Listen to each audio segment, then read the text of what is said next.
Bonjour à toutes et à tous, bienvenue sur KTV Equazy FM pour un temps de parole toujours en direct et à la radio et à la télévision. Notre invité aujourd'hui, ça fait longtemps qu'on ne l'avait pas reçu, c'est Jacques-Martial Henry qui revient tout droit de l'outre-Atlantique. Il est avec nous. Tonton Jacques, bonjour. Bonjour Patrick, bonjour Flo. Comment ça va ce matin ? Très très bien. Bon, triste nouvelle ce matin pour commencer cette information.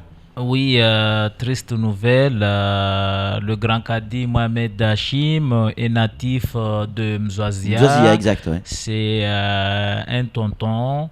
J'adresse toutes mes condoléances à toute la famille de Mzouazia, de Sadat, de Tingoni et à toute la population de Mayotte qui est endeuillée par cette disparition. Allez, sans transition, on va revenir sur d'autres faits d'actualité. Le Conseil général, on va parler tout à l'heure de votre voyage outre-Atlantique et qu'est-ce que vous y avez fait, évidemment. Mais l'actualité aujourd'hui, c'est la DLM, la direction des logistiques et des moyens, ou des moyens et des logistiques, DLM, qui sont en grève depuis hier. C'est le plus gros service du Conseil général qui réclame une meilleure organisation au niveau de l'organigramme, mais également des moyens techniques, du carburant pour pouvoir fonctionner, des formations pour ces techniciens qui vont travailler en hauteur. Il y en a un qui est décédé il n'y a pas si longtemps que ça. Hier, on avait Haïdar sur ce plateau qui nous expliquait que ce monsieur n'avait pas de formation spécifique, donc des conséquences graves, évidemment, quand ça se termine par un décès. Qu'est-ce que le Conseil général va faire pour remédier à cette grève ? Déjà, c'est contradictoire lorsqu'on a une direction de logistique et des moyens et qui n'a pas de moyens. Ça, c'est vraiment contradictoire. Laissez-moi rire. Et puis, deuxièmement, lorsque cette direction est censée avoir des techniciens et qu'aujourd'hui on me dit que tous les gens qui sont là-dedans ne sont pas formés. J'ai pas dit tous, ça, mais oui. Certains qui ont des spécificités particulières. Donc ça devrait pas se passer comme ça. On ne devait embaucher que des gens qui sont formés dans les domaines qui sont où ils sont censés travailler. Donc, quand la majorité des agents d'une direction disent qu'ils n'ont pas été formés dans le domaine d'action qu'ils sont en train d'exercer, ça aussi, c'est ce que nous dénonçons depuis très longtemps. Qui, nous ? Vous, les élus de la majorité ? En tout cas, moi, personnellement, je dénonce ça et qu'il faut savoir que tous les agents qui sont dans cette direction ne sont pas embauchés par cette mandature.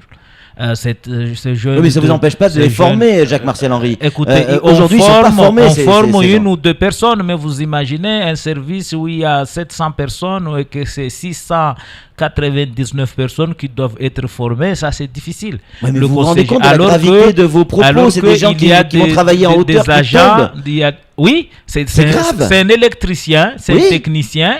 Il a été embauché parce que c'est un technicien et que si aujourd'hui on me dit que la personne a exercé des fonctions et des activités alors qu'il n'a pas été formé dans le domaine, c'est très grave parce que le Conseil général ne doit embaucher ou les mairies ou n'importe quelle institution, que ça soit publique ou privée, ne doit embaucher que des personnes qui sont formées. Auquel cas, il peut y avoir des formations complémentaires, mais lorsque c'est la totalité des agents qui doivent faire l'objet d'une formation parce qu'ils ont été employés sans aucune qualification ou sans objectif, Mais qu'est-ce que vous allez faire, vous, élus de cette majorité, pour que cette grève s'arrête ?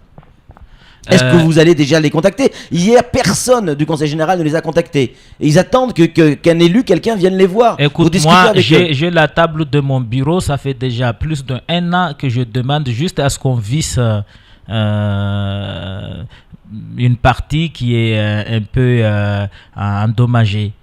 Ça fait plus d'1 an que ce service, on leur demande de venir faire ça. Et il n'y a pas que moi, partout. Alors là, pour visser un blond, il faut... ça veut dire quoi que vous dites qu'à la DLM, donc vos services du Conseil général... Il y a beaucoup de gens qui ne font pas leur travail. Beaucoup. Et c'est difficile de gérer. Il faut vraiment que le Conseil général réforme tout ça. Moi, je suis partisan de ceux qui croient que la direction de logistique et de moyens doit être transformée en direction des services techniques, avec des techniciens, avec des cadres intermédiaires des cadres intermédiaires qui s'y connaissent dans le domaine de bâtiment, dans le domaine de voirie, dans le domaine de réseau. On va parler, si vous êtes d'accord, d'un autre domaine, mais on va parler du social, notamment de ces familles d'accueil où il y a un certain nombre d'informations qui circulent. On va vous demander confirmation là-dessus dans quelques instants, mais juste avant, pour rester sur la DLM, il y a Flo qui a une question à vous poser. Oui, puisqu'a priori, Haïdar, qu'on a reçu, disait que c'est sa direction de la DLM qui ne fait pas remonter les informations au Conseil Général. Est-ce que vous avez prévu d'avoir au moins, vous les élus... Mais attends, le directeur, il est là depuis quand ? Je ne sais pas, Ah, c'est lui qui a dit ça. Ça fait même pas un an que le directeur il est là. Oui. Ah, donc Haïdar ne doit pas venir ici raconter n'importe quoi non plus. C'est quoi ces histoires-là? Lui, il est là depuis quand? Et qu'est-ce qu'il a fait, lui?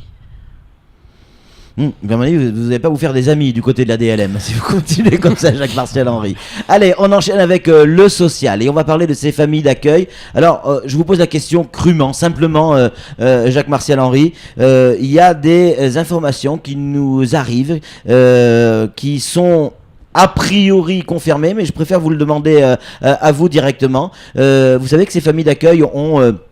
manifesté il y a peu de temps pour avoir les mêmes moyens qu'à La Réunion ou avoir moins de pression de leur chef de service. Elles se sont plaintes une nouvelle fois de ce fameux Elamine que l'on salue au passage. On n'a rien contre lui, mais voilà, ce sont les familles d'accueil qui s'en plaignent. Et puis il y a cette information qui arrive comme quoi il y aurait eu un viol dans une famille d'accueil sur un enfant placé. Est-ce que vous êtes au courant de cette information ? Oui, j'ai été informé de ce placement en garde à vue d'un père de famille qui aurait c'est des soupçons, hein, il est soupçonné d'avoir violé une fille qui a été placée au sein de cette famille, dont la femme a un contrat avec le conseil général. Elle a été placée en garde à vue pendant 48 heures. Il est libre actuellement. L'enquête est en cours et que actuellement nous allons suspendre. Tous les enfants qui ont été au sein de cette famille ont été déplacés et placés chez une autre famille. Nous allons suspendre l'activité de cette personne en attendant que le tribunal statue sur cette affaire. Si les faits sont avérés, parce qu'il y a une enquête en cours, vous le disiez à l'instant, c'est grave. C'est très grave. Oui, on parle de ces gamins que l'on place dans des familles. C'est très grave et quand les familles... ils sont payés par le conseil général. Oui, et quand les familles d'accueil disent qu'ils ont une pression de la part du conseil général, ça veut dire qu'on doit leur laisser libre de faire tout ce qu'ils veulent. Non. Au contraire, nous allons renforcer les contrôles des activités des familles d'accueil. Nous allons mettre en place un service de contrôle, de tarification pour pouvoir protéger les intérêts des enfants qui sont placés. Parce que même s'il y a un contrat entre ces familles d'accueil et le conseil général, cela ne veut pas dire qu'ils doivent exercer leur activité d'une manière libre. Il faut que le contrôle soit. Et que s'ils considèrent que ce contrôle est une pression, ça veut dire clairement que nous devons prendre les décisions qui s'imposent. En plus, depuis très longtemps, la commission paritaire départementale qui statue sur l'activité des familles d'accueil par rapport aux obligations qui ont été déterminées dans le contrat n'a jamais existé. Là, il a fallu que je sois vice-président chargé des affaires sociales pour se battre pour la mise en place de cette commission. Et qu'il n'y a que cette commission qui est composée de 3 élus et de 3 familles représentants des familles d'accueil qui peuvent se prononcer sur les familles d'accueil en cas de difficulté. Autre information, on vient d'avoir il y a quelques minutes un risque de grève toujours au Conseil général d'un autre service qui est le service des affaires foncières et du patrimoine et notamment celui de la régularisation qui se plaignent de n'avoir aucun moyen pour travailler, même pas une ramette de papier. Ça c'est faux. La première chose que le président Daniel Zaïdani a fait, c'est octroyer, je crois, une dizaine de voitures 4x4 à la direction de services fonciers. Qui sont partis à la DLM. Non, ces voitures sont là. Et deuxièmement, il y a des brigades fonciers qui ont été mis en place pour aller contrôler sur le terrain avant qu'on puisse prendre les décisions.